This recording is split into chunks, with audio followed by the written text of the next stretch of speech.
Hey everybody, Mark Sharp with the Knife Market, and here we are back with another video a month later. Had a few things going on. Keep an eye out for that dad video because it's been crazy. So anyhow, keep an eye out for that about preemies and what it's like being a dad with new kids and having kids back to back. So keep an eye out for that. Won't get much into that. Let's talk about Frost Cutlery and them in the knife community. Now, Frost Cutlery, they get a bad rap for a lot of their folders for being not so great. This knife here is one of them. It's something that would come from Cutlery Corner, get in a dealer assortment, you buy 12 knives here, 12 knives there, that come in batches, you give them $200, get 200 knives, something like that. Just a regular plastic handle, not that great of a flipper. See if I can get it. Here, weird angle. There we go. So, Nick Chabez, if you watch knives on YouTube, you know who Nick Chabez is. If you don't subscribe to his channel, I respect him very much. He reviews a lot of high-tech, high-price knives, and I respect his views very much.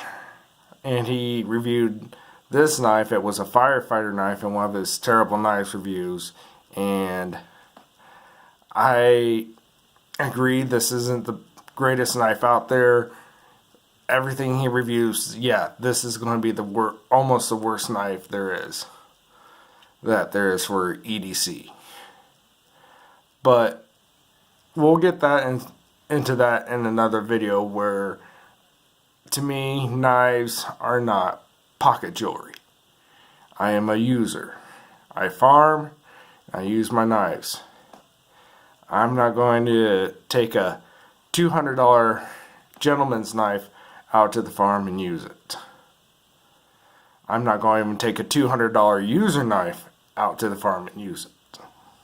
But we'll get more into that later.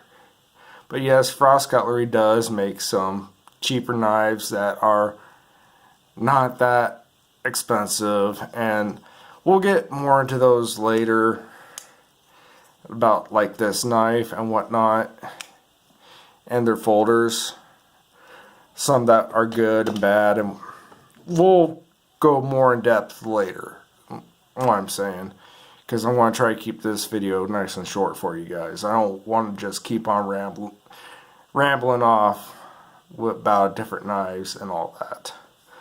But they do have, Frost Cutlery is good with some folders, like their more traditional folders. This is a peanut. This is mine. I decided to keep it with, I like the torch bone, and it's just they call it a peanut style and everything. Frost Cutlery, and this is Steel Warrior brand, which is part of Frost Cutlery, and their traditional brands aren't that bad. They are very good at making traditional knives, style knives. Their EDC, everyday carry knives, yeah, they need to work with those. But their traditionals are very good. And they're not that expensive. They have a line, and I don't have any of it, but they have Hen and Rooster, which is German steel, mostly. And these traditionals, I got a Trapper, I don't have it with me, and I'll show that in another video. But that's another traditional knife, and that thing is sharp. So another good thing that Frost Cutlery does is some of their more traditional fixed blades,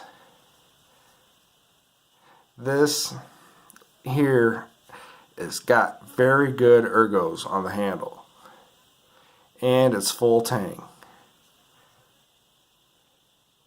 We're going to go over these more in depth later, but I just want to get to a point that Frost Cutlery does have a very bad rap for things like this. I broke these a lot of these. I like this knife. I like the Tonto, but the handle is shit. Look at it. And this is another one that came off of the dealer assortments. Yeah, you're getting them for $1 and maybe selling them for $3 or something like that. But yeah, this stuff like this is why Frost Cutlery is getting a bad rap. Now, granted, they got here this Tech Extreme. Look at that. That's got a hell of a snap to it. It's spring assisted, but this is Tech Extreme drop point blade. Very good ergos. All titanium handle. And this is a very good knife. So they're getting there. But if you get into the dealer assortments, you're going to get junk. You will get junk. You just got to look around. Now, as I said before, I am a user. So, I am going to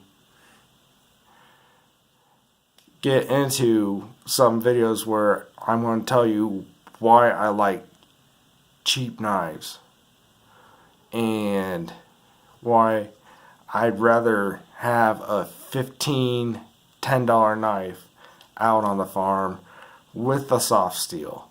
I am not S35VN guy. I am not a super steel guy. I don't want to get into sharpening a very super steel because that is going to take forever. I'm not that great of a sharpener. I don't have a sharpening stone. I don't get into that. I'll show you a video of how I sharpen my knives. It's simple how I sharpen knives, but for that reason I like the softer steels. 8CR13s, the AUS 8s. I like the softer steels because that's what I'm used to, and they are easy to sharpen. If you don't know how to sharpen, or if you're not good at keeping an angle for your sharpening stones, a softer steel is going to be a lot easier to sharpen than any of those super steels out there. And we'll get into that more. But this is just a quick video because I haven't made one for a while. And we'll get more into these knives. But Frost Cutlery does very good with making stuff like traditional, modern knives. Look at this one. This is full tang from Frost Cutlery. I don't know the steel on this one. I'll have to see if I can figure out if it's 440 or 3CR13. My guess is it's 440. Let's see here. No, that just says Frost Cutlery. But they do make some nice. What they get their bad raps from like I said, it's just those that you get from the dealer assortments. But you take out, you wouldn't take a Chris Reeves knives out to the farm and use it. I mean, my analogy is coyote hunting. You don't take your brand new 2018, 2019 pickup out to chase coyotes. Because, well, I know a few people that took out some new pickups and will coyote hunting with them. Some got wrecked. But that's why you don't take a brand new pickup out hunting. Expensive pickup. And that's why I don't take expensive knives out to use on the farm, because they can get wrecked. And then you're out that money. So, we'll get more in depth of these knives. Coming up tomorrow, next day, this week, I am going to take this knife out and several of these knives out, and we're going to get through that handle. And we're going to see where that tang is. But, till then, well, I'm just trying to get by through to you guys. Yes, Frost Cutlery does make some crappy knives. But let's not look past what they do make that is fairly decent. And I'm going to make more videos about this because I want to get that point across. I mean, I like the cheaper brands. They have their place. They do have their place. And I want to make some more videos, more in depth about some stuff. And who knows, maybe I'll get some other knives that in the budget line that aren't Frost Cutlery or M-Tech, and we'll just, compare them. Get a 3CR13 compared to 8CR13 Kershaw or something like that. So that would be an interesting video. But anyhow,